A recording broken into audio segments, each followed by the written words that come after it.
Hey YouTube, Poopslag here, and this is TurboFat, an open source game I'm making in Godot. The source code's linked below if you want to check it out. And lately I've been working on this new game mode where you can freely pick any level you want to play. But the problem is I already had this story, which was written in a pretty rigid way where like you talk to a cat, you'd see a little cat cutscene and then play a cat level. And when the player has free choice of any level they want, it means the story might get told out of order, or parts of it won't make sense, or it'll feature the wrong characters. So this month was me trying to tackle that by constraining the levels the player could pick, or adding some business logic behind the scenes where it'll try to play cutscenes that sort of make sense and stuff like that.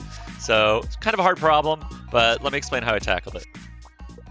So the old story mode had the idea of a first level that you had to play. When you enter Merry Mellow Marsh, you have to talk to the boss. He introduces you to the staff and this cat, and then you play a level with the cat, and you find out the cat is really bad. The new career mode had the idea of a first cutscene. It would play those cutscenes in order, but because it wasn't tied to a specific entry level, like there was no first level, it felt incongruous. So I added the idea of a first level to career mode where when you enter a new region, it says you have to beat this one level first, and then you can have all the other stuff. But you have to do that one level.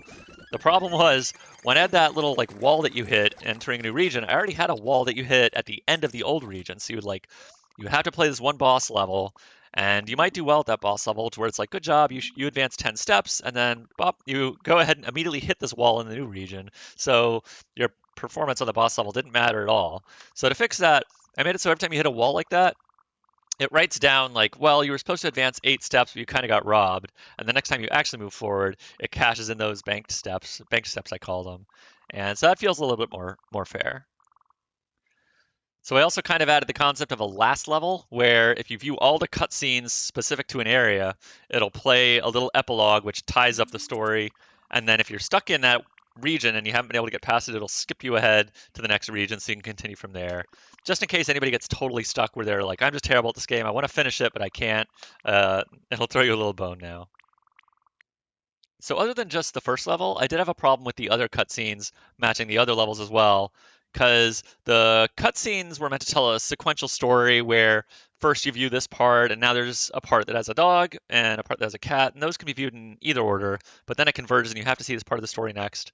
So the levels, though, were meant to be played in any order you feel like, so you can just play like the most fun ones that interest you first. But then that would result in the case where what if like the next cutscenes that have to play have to feature this dog and this cat, but you pick a level that features neither. Then you end up in this weird thing where, well, it shows you a cutscene where this cat says like, come help me out, I need help. And then you say, okay. And then the level has nothing to do with either of you. So they had to match up a little bit. And the logic I came up with is when it figures out it's about to play a cutscene, then it constrains your level choice and says, ordinarily I'd give you all 7 of these levels and pick a random 3, but since you have a cutscene coming up, you have to pick one of these levels that has this dog or this cat in it. And then when the player makes their choice and they pick like, I want this level with the dog in it, then it goes back and says, okay, then you're watching the dog cutscene, that's the one for you.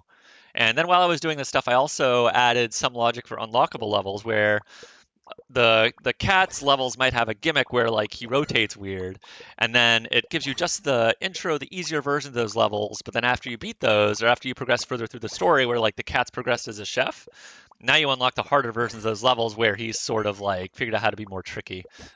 So it gives you a little bit of a difficulty progression even within an area. Also, you can flip the U pieces in tight corridors by pressing both rotate keys now. The U pieces didn't work before, but now they do, so have fun. So that's where we're at after February. We got all those goodies from story mode now carried over to career mode. So I think I could tell the entire same story that I was telling before, just without all the walking around and having to figure out like, who do I talk to next? Where's my next level? So I think it's a lot more fun and less tedious than the old game was, and I didn't really lose anything. So I'm really happy about that.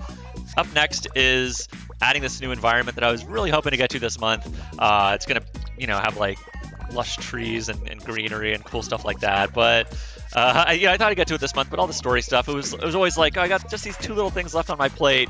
But as I dug deeper, it was like, yeah, but there's these other 5 things I didn't think about. And if I don't fix those, none of this will make sense. So, that's how it always is. But I think we got it out of the way, and it'll be fun.